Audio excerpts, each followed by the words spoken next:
You're in for a special treat today. A few years ago, I discovered this video made by a man who is a lawyer, and he took up astronomy as a hobby. And through that, began to wonder about what was the star that appeared, that the Magi saw, that told them that the king of Israel had been born. He started using a computer program that any of you can purchase. The last time I saw it, it was around $50. A computer program that you could put in any date in history, any part of the world, and it'll show you what the sky looked like on that night. It's pretty amazing. Now, how does anybody know? Well, he's going to talk a little bit about Johann Kepler. You ever heard of Kepler? He mathematically figured out where the stars go with the relationship to one another, because I don't know if you realize this, but the whole universe is based on math. Everything has a mathematical component, and so he could predict where stars would be and could go back in time and go back and see what they were like. And so this computer program does that. And you'll see the amazing discoveries that he makes, and it has totally changed my thinking about the date of Jesus' birth, and mostly the wonder of what God set in motion when he created the world for everything to come together as he found that it does. So enjoy. If you have a question about something he says, raise your hand, we'll stop.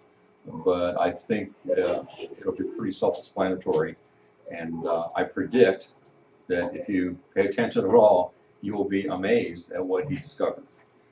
The title of this program is called The Star of Bethlehem. And we're going to pick it up past the introduction. You might wonder, if the star is a real astronomical event, why are we just hearing about it right now? I mean, why isn't it all disclosed in history books? Why haven't you already heard about it? Didn't you wonder about it? I wondered that. When I've been finding all this stuff, I wonder, why are we finding this stuff out now? So let me explain that a little bit. There's several reasons that I want you to know. First, we couldn't really know what the ancient skies looked like before we discovered the math behind the movements of the solar system. That happened in the 1600s. Anybody know who discovered how the solar system works? You hear Copernicus. Copernicus figured out that the sun was the center instead of the earth. The guy who figured out the actual math that drives the planets, that was Kepler, Johannes Kepler. And Kepler puzzled out the 3 laws of planetary motion in the early 1600s. Now those laws hold today. They're math, and they're the same laws that NASA uses and the ESA uses to predict where planets will be. When they launch a rocket and it has to travel for 13 years to get someplace, they know where the celestial bodies will be because it's all like a great clock. It's extremely regular. It's mathematically precise. Kepler discovered that in the 1600s. Before that, we couldn't calculate what the skies looked like in past times. But with Kepler's discovery, we can. Kepler discovered the math, and he did have a problem.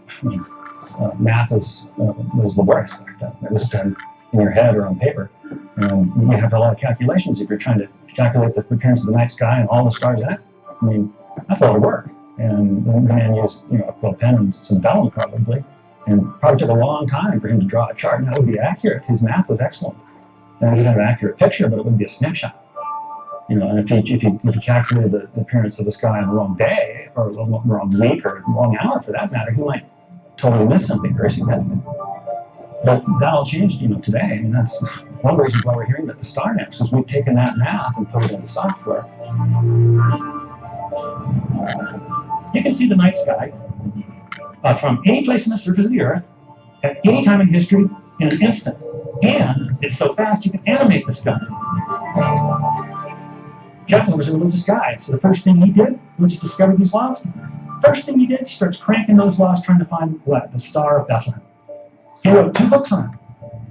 But Kepler missed the star. The reason he missed the star is he was looking in the skies at the wrong years. Here's the problem. Kepler had a mistaken understanding of first century history. He thought a very important man died on a certain date, and he was just wrong. The very important man was King Herod, the same King Herod who tried to kill the baby Jesus. So obviously Herod was alive when Jesus was born, and Kepler believed that Herod died in 4 BC, and so he only looked in earlier years. He looked in 5 and 6 and 7 BC for the Star of Bethlehem. When you look in those years, you don't find much. It turns out that Kepler was taking his information from the writings of one Flavius Josephus. Josephus was a Jewish scholar. He wrote at about the same time that Jesus was on earth, and he wrote Jewish histories. And from the Josephus writings, it's possible to infer the date of Herod's death. I use that word infer because he didn't use our dating system, our calendar system, so he couldn't just say 4 BC. But you can infer the date of Herod's death from Josephus' writing. Kepler thought that inference should be 4 BC. But we have new knowledge. A man took an interest in this question of when Herod died, and this gentleman went and looked at manuscripts from Josephus. He looked at in the British Museum and our museums here in the United States, and he found that all of the oldest manuscripts, every one that dates before 1544, all of them, are consistent with Herod having died in 1 BC. Some kind of a printing or copying error or something crept in and propagated from there. And so, actually, if you have a copy of Josephus on your shelf right now, it's probably going to be a 4 BC copy because it propagated widely. But all the early manuscripts, are consistent with Herod having died in 1. And that opens up the possibility for us to look in the years 2 and 3 BC for the star. And you look there, the sky explodes. You understand the significance of when Herod died? Because if he died in 4 BC, then Jesus couldn't have been born after that, right? Because Herod was still alive when Jesus was born. But once it was figured out that he didn't die in 4 BC, he died in 1 BC, well, now you got a couple more years that Jesus could have been born in there, and that's what he discovered and started looking in the sky in those years. Any questions?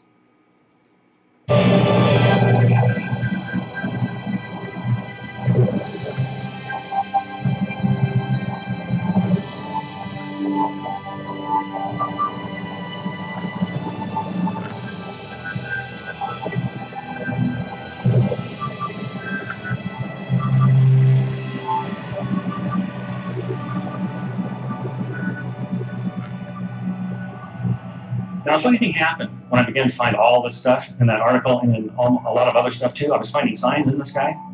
Funny thing happened. I got cold feet. And I decided, I got to quit this. Let me tell you why. My parents are relatively conservative Christian people. And they taught me when I was just a kid not to fool around with astrology. They said, look, astrology is either just entertainment, just false, or it's a cult. Neither one's good. And so they advised me just to stay away from astrology. Okay, so I'm outside on the deck, tapping away on my computer, finding all these signs, right? I'm thinking, wait a minute, am I becoming an astrologer? That's when I shut down all the astronomical research for a time. I literally didn't do anything at all.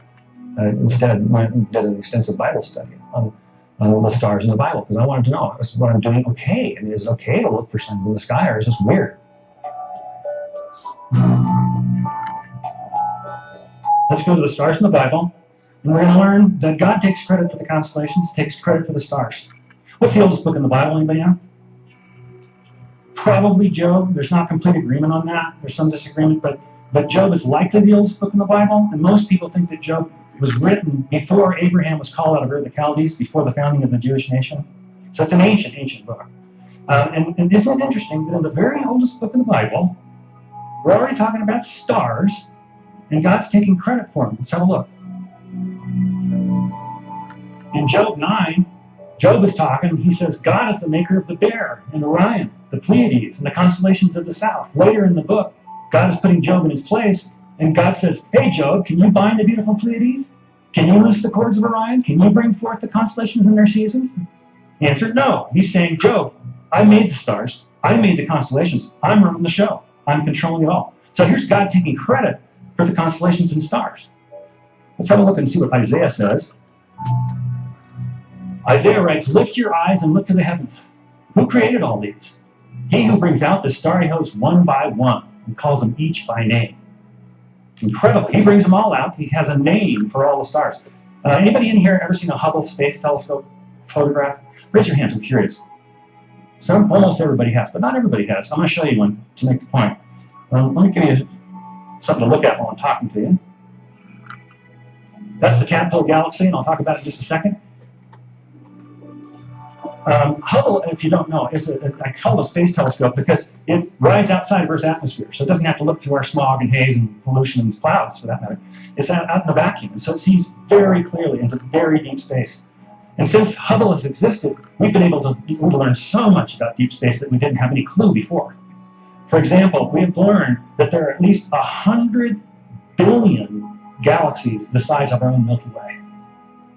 And each of those galaxies has at least 100 billion stars. Feel small yet? This is the Tadpole Galaxy.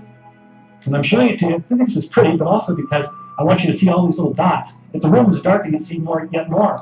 But all these little dots here, that you might mistake those for stars. Those are not stars, those are galaxies. Each one of those has at least 100 billion stars in it, just like our Milky Way. Now, does that make the universe huge from God's perspective? I don't think it necessarily does, see, because numbers can be very confusing. They can be misleading. My biologist friend of mine told me that I have 100 trillion cells in my body, not billion, trillion cells in my body. Does that make me huge? I don't know. It depends on your frame of reference, doesn't it? So we don't know if God thinks the universe is big. God may say the universe. Where did I put the universe? He calls them each by name. Because of God's great power and mighty strength, not one of them is missing. What does it mean to be missing? It means to be out of place, not where you belong. You mean all the stars, hundreds of billions of stars, are right where God wants them? That's what Isaiah is saying. Now I'm going to show you something that David has said. The thing that makes me just love him is his nickname in Scripture. You know what he's called? He's called the man after God's own heart. I hear that and I think, oh man, I want that. You know, wouldn't you like to be a person after God's own heart? I mean, love the man, love him. Now, you probably have read this next psalm I'm going to put up here, but you read it wrong. I want you to read it my way. I want you to read the verbs. David writes, the heavens declare the glory of God. The skies proclaim the work of his hands. Day after day they pour forth speech. Night after night they display knowledge.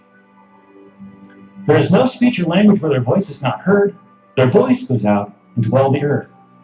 Their words to the ends of the world. Now, isn't it interesting that David chooses verb after Hebrew verb, all different, to say that the stars communicate?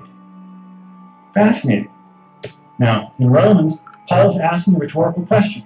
The rhetorical question is, did the Jews know the Messiah had come? Paul's kind of shocking answer is, yeah, of course they knew. But what I like is the structure of his argument. Look at his argument.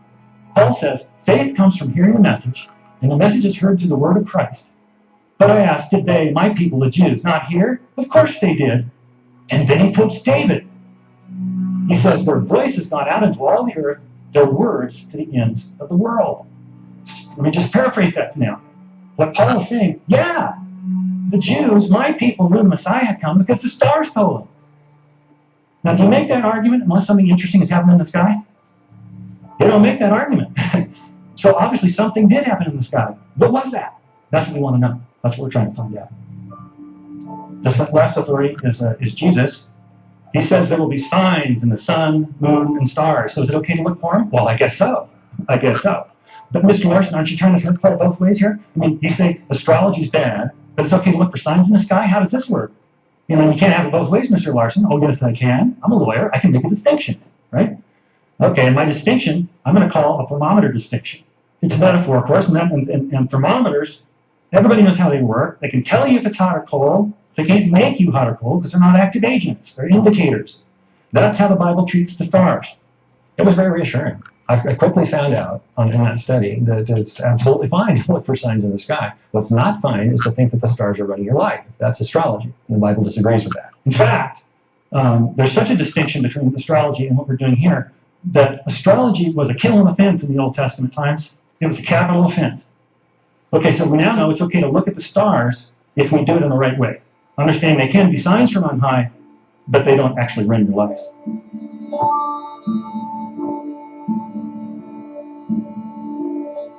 When I began really pushing hard the research after having found the stuff in Craig Chester's article, wanted to go further. So that means I had to really puzzle it through. And, you know, it's the only way that I feel safe making a presentation is if I pushed it all the way back and I know what I'm saying is so.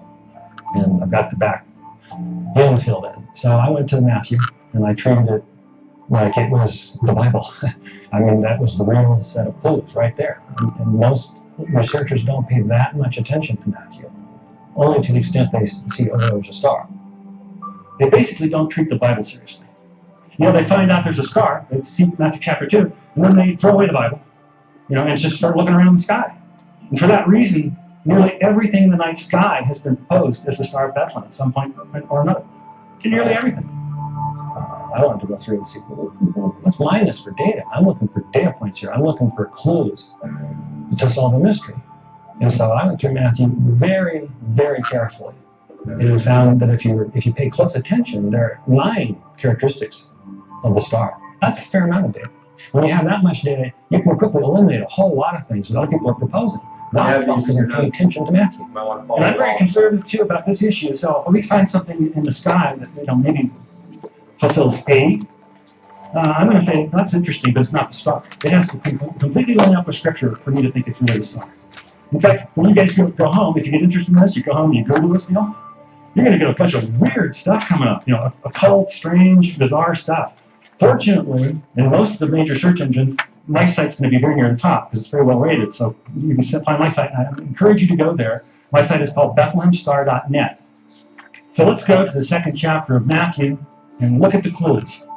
After Jesus was born in Bethlehem in Judea during the time of King Herod, so you see again how important it is when Herod died. If Herod died in 4 BC, you're looking later years, but we think he died in 1, so we're looking in 2 and 3 BC. Magi came from the east to Jerusalem. Okay, gotta ask, what's a magus? Same word as our word magic. Are they magicians? You know, the one showed up in Acts and he was a bad actor, so some of them are bad. We don't know that much about the Magi. We don't even really know how many there were. We think there were 3 only because there are 3 gifts mentioned in Scripture. But we do know something about Magi, at least, because we have the writings of a Jewish philosopher and historian named Philo. Philo lived in Alexandria, Egypt, in the large Jewish community there, and he was a copious writer. And his works have made it through to the present day. I've got a huge compendium of Philo at home. Most first-century histories have been lost. That's the truth, because we burned the world's major libraries in various conflicts over the years. But Philo made it through, and Philo does discuss Magi. And he describes a particular school of Magi, he calls it the Eastern School. And these Magi he praises. He says these guys understand the natural order, and they're able to explain the natural order to others. And they were, according to Philo, probably what we might call something like proto-scientists. They were the scientists of their day. At least this fancy Eastern School of Magi was of that character. Now, we don't know that these Magi in Scripture are from that Eastern school, but don't you think it's interesting that Matthew wants us to know they came from the East? I think he's telling us these Magi were from the good school. Impressive Magi. I have a theory about this Eastern school of Magi that perhaps they were descended from Daniel's day. Daniel never went home. He stayed there until he died. And I'm sure was training people to come up behind him. That may well be the Eastern school that gets described in Philo. The Magi asked a question that's just loaded with clues. They said, where is the one who has been born king of the Jews? Well, 3 clues right there. Did you see them go by? Whatever the Magi saw in the sky suggested to them birth, the Jewish nation, and kingship. Next, they say, we saw his star in the east. I'm going to stop there because I have to correct the translation a little bit. When it says we saw his star in the east, okay, sure, they were in the east, and so yes, they saw his star when they were in the east, but that's not the sense of the Greek. The Greek says they saw the star ananatol, which means rising in the east, and that's a clue, because most stars rise in the east because of the rotation of the Earth, of course, but not all stars do that, like pole stars don't. So that's another clue. And then they say, and we've come to worship him. If the Magi were, in fact, of Jewish descent, that would explain why they'd be looking for Jewish signs in the sky, and why they would be excited enough that what they saw to get on their camels and ride 700 miles to Jerusalem. And it would also explain why when they got to Jerusalem, in addition to asking questions, they wanted to worship the Jewish king. Who wants to worship a Jewish king? Perhaps someone of Jewish descent. Watch Herod's reaction. When Herod heard this, he was disturbed, and all Jerusalem with him. Everybody who heard the story that the Magi presented was disturbed. That is a clue also. It's kind of a hidden clue. It comes back again in a few minutes, but let me just talk about that for a moment, tell you why it's a clue. I'll back into it by getting you to participate. How many people in here have seen the Milky Way? And almost everybody here. Now here's the deal. The Milky Way is not visible in most parts of the country for several reasons, light pollution and air pollution being the 2 major ones. But in ancient times, they had neither problem. For example, they didn't have bright lights like this. The brightest thing anyone ever saw at night was a flame. So their eyes were adjusted. Plus, they didn't have air pollution, which cuts down visibility. They didn't have smog and stuff like that back then. As a result, they all had seen the Milky Way. Everybody had seen the Milky Way, and were familiar with the stars and the constellations and all because the star, they were perfectly available to the naked eye, unlike most of our cities. Another reason they knew about the stars is it's a hot, arid place to live in the Middle East. And in the summertime, people used to sleep on their roofs. That way they got off the street level for a little bit of security and got out of the hot house and just get to lay there in relative cool. And as you lay there on your back, what do you see? I mean, introvert like you people? No, they're looking at the stars all night, every night. As long as they're up, they're seeing stars. And so people understood the sky. Now here's why that's a clue. When they heard about the star from the Magi, they were shocked. That's a kind of clue, and I'm going to come back to it in a minute. It appears twice. When he called together all the people's chief priests and teachers of the law, he asked them where the Christ was to be born. And what's going to happen is his chief priests and teachers, they're going to quote the ancient prophet Micah.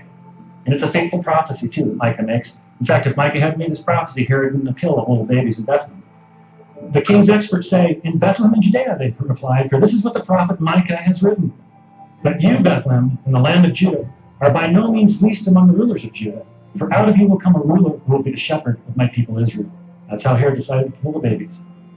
Then Herod called the Magi secretly and found out from the exact time the star had appeared. That's the second time one clue is coming by. He doesn't know when the star appeared. He had to ask. That's an important clue. And then the next clue is that it's associated with an exact timing. Okay, we're building up our 9 points. He sent them to Bethlehem and said, go and make a careful search for the child. As soon as you find it, report to me so that I too may go and worship him. After they had heard the king, they went on their way. And the star they had seen in the east went ahead of them until it stopped over the place where the child was. 2 more clues. It went ahead of them as they went from Jerusalem to Bethlehem. Let's do that one first. You may not know the geography of Israel. You don't need a map. You don't need a star. You don't need a guide to find Bethlehem from Jerusalem. It's 5 miles south on the main road. You can see Bethlehem from Jerusalem. So it's just 5 miles south, so we know the star, whatever it was, had to be ahead of them as they were headed due south. Okay? Oh, you know what else? There's another clue I have to pull out of this for you. Remember that they saw the star when they were in the east, and when they traveled to Jerusalem, and then they saw the star still? That means the star endured over time. And then here's the toughest of all 9 points. Until it stopped over the place where the child was. Can a star stop? You wouldn't think so, but it can. It did. And I'm going to show you.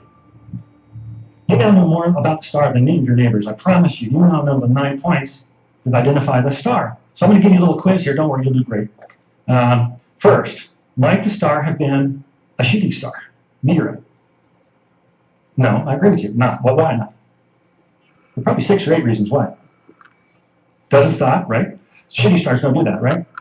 Gone for 2 seconds. Okay, what about, it's not a shooting star, what about comet? I'll answer that one for you. Comets are a better candidate because they don't rise in the east like other stars. They endure over time. They can be spectacular. Some of them have tails that could be taken to point. That's kind of cool. But I don't think it was a comet. I got basically 3 reasons for thinking that. First one is kind of soft science, but it's just the fact that from the earliest recorded human history, and by that I mean cave paintings, from the very earliest times, comets have been omens of doom. That's how humans conceive of them, because they operate outside the normal system. They come from nowhere, it seems like. So in the earliest cave paintings, if there's a comet in there, in the cave painting, all the animals are running from it. And even in the 20th century, even as far as that modern time, people still thought comets were omens of doom. First time Halley showed up in the 20th century, all the church was packed. Everybody thought, well, the world was ending. So what I'm thinking is probably wasn't a comet. I mean, would God choose an omen of doom to announce the coming of Messiah? I mean, I don't know. Maybe. It doesn't seem likely. But there are other reasons not to think it was not a comet. Several ancient cultures kept excellent astronomical records, notably the Chinese. You go to the records, you look in the years 2 and 3 BC, which is our hypothesis, no comets. But the one that persuades me the best, the one that I think is the strongest evidence that it wasn't a comet, is that's kind of a funny clue. Where Herod was surprised about it, Herod didn't know when the star appeared. He had to ask. And that's really fascinating to me because it just suggests that it may have been an ordinary thing in the sky that was striking and explained. when the Magi put it in context and said what was happening and had been happening for the last 9 months, I think that's what blew them away. Look, if a comet appears in that ancient culture where everybody sees the sky most and every night, are people going to know about it? Yeah, and it's an omen of doom. It's going to be the talk of the town, and everybody's going to be buzzing about it. So probably not a comet. Well, how about a nova, an exploding star?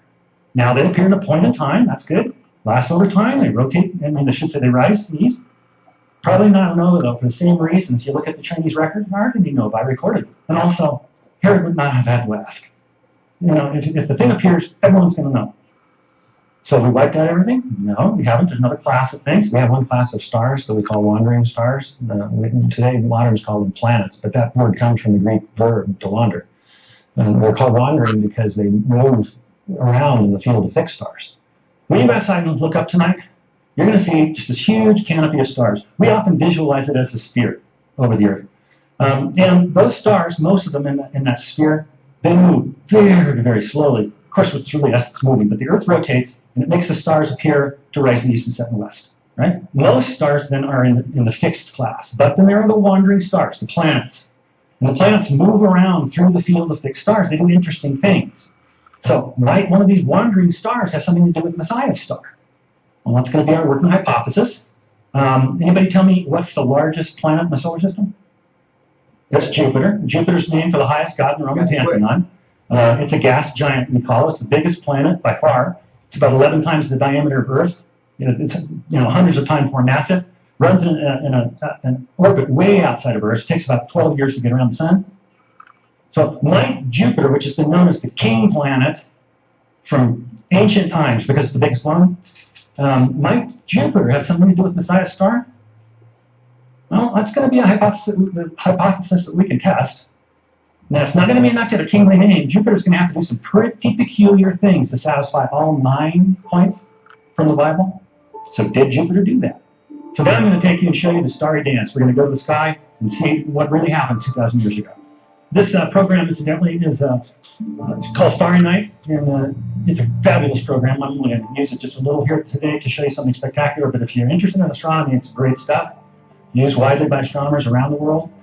It is extremely accurate. It incorporates Kepler's 3 laws of planetary motion, plus Newton refined Kepler's work. He added something called perturbations, and that's all included in the software. So what I'm going to be showing you through these screens is not something that approximates what things looked like in ancient times. It's quite an accurate reproduction of the positions of the planets because we can actually calculate them. So we can view from any place we like. I'm choosing to view from Babylon because I believe that's probably where the Magi came from. That's the Eastern school. Now, most everybody in this room knows that Babylon's in Iraq. People didn't used to know that, but now everybody's very familiar. It's about 60 miles south of Baghdad, right? And you can choose any time to view, and we're viewing 3 BC. It's September. This is the compass rose. It says east, and this red line is the path of Jupiter through the sky. I've turned it on just to make it easier for you to follow Jupiter.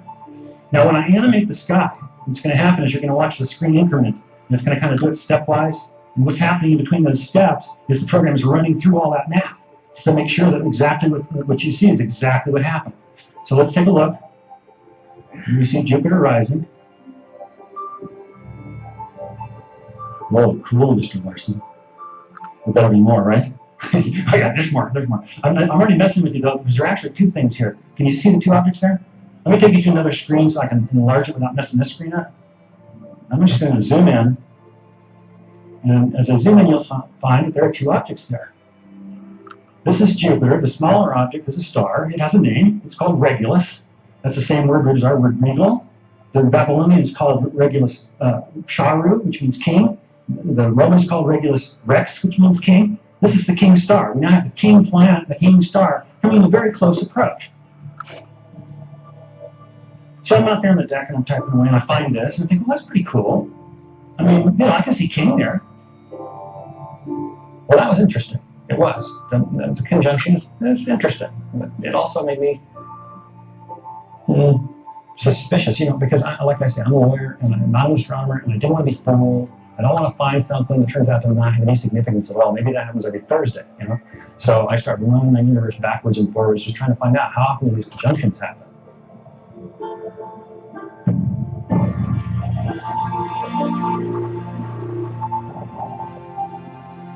here's the situation. Let's just make some assumptions to put this in context for you.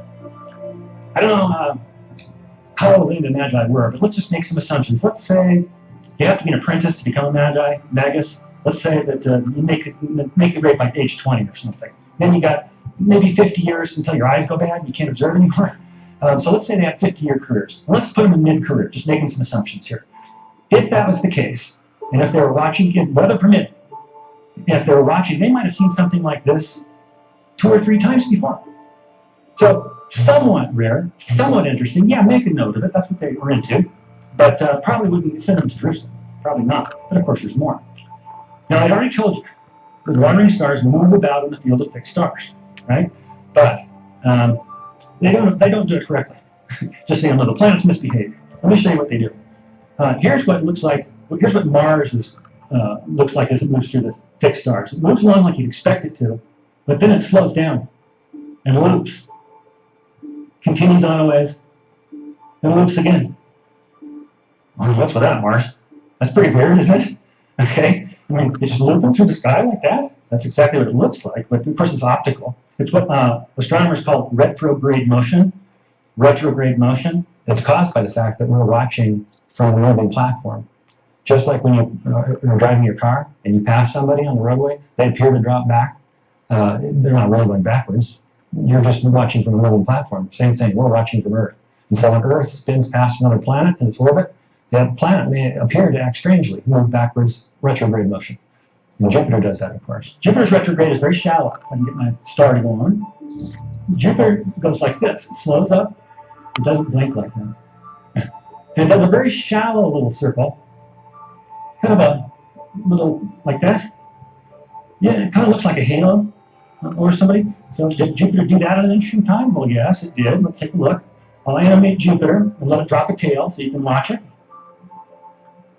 Jupiter passed Regulus, changed its mind, stopped and went back for a second close approach. That's 2.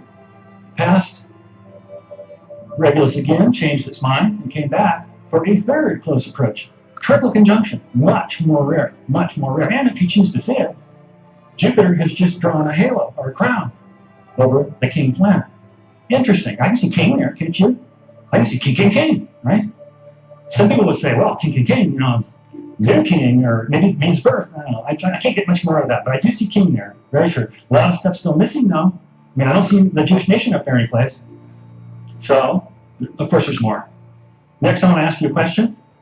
12 Jewish tribes. One produces Messiah. Which one? Anybody know? You're right. Say it louder.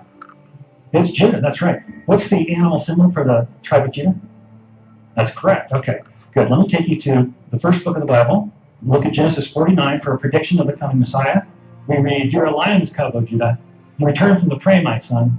Like a lion, he crouches and lies down. Like a lioness, who dares rouse him? The scepter will not depart from Judah, nor the ruler's staff from between his feet, until he comes to whom the scepter belongs, and the obedience of nations is his." I need a prop. I'm going to use this for a prop. Y'all know what a scepter is? The thing that kings hold to show their kings, right? I want you to remember the scepter is going to show up again. Okay, so this is a prediction of Messiah coming in his role as King of Kings. But that association with the line of Judah, that helps us. Let's go back to the sky. If we look at the sky and turn on the constellations, we'll see that Jupiter has been crowning Regulus right here in the constellation Leo, the lion. Well, now I can see an association with the Jewish nation. I can see king in Leo. Well, that's pretty interesting. That's pretty cool. But there's something even bigger that I got to show you that really spooked me when I saw it.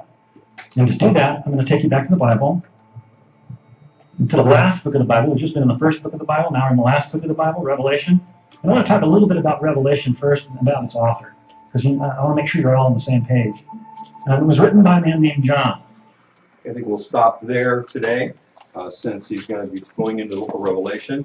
What do you think so far? Is it pretty fascinating?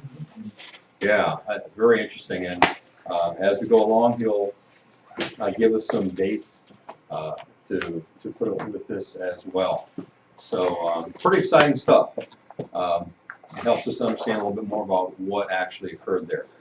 Make sure you're looking over your notes for the political preparation for the coming of Messiah, because we will be having a quiz very soon. I think it was scheduled originally for tomorrow, but we're not quite there yet. Could be Monday, more likely might be Tuesday, but let's not count on that. We could get there by Monday, so make sure you're looking over your materials, preparing for that. All right, let's go on to chapel.